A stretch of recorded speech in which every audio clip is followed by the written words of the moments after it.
Over the past several years, every business in every industry has had difficulty attracting and retaining talent.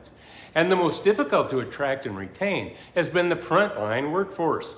They often create the first impression a customer has with a business.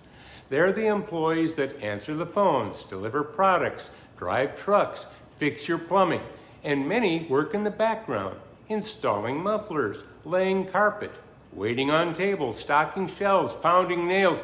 Let's face it, they're getting the work done. Without them, a business is in big trouble. I'm Daniel Burrus, and on my next Conversations with the Masters, I've invited Eric Chester, who's going to show us how to find, engage, and keep the right employees. Eric is an acclaimed workforce researcher, thought leader, and employee engagement expert who's been studying, analyzing, and writing about attracting, managing, motivating, and retaining frontline employees for more than 20 years.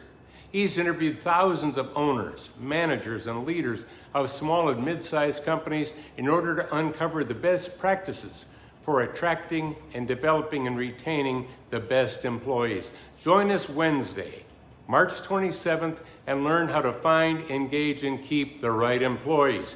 Click the link to join my Anticipatory Leader membership and register today. We'll see you there.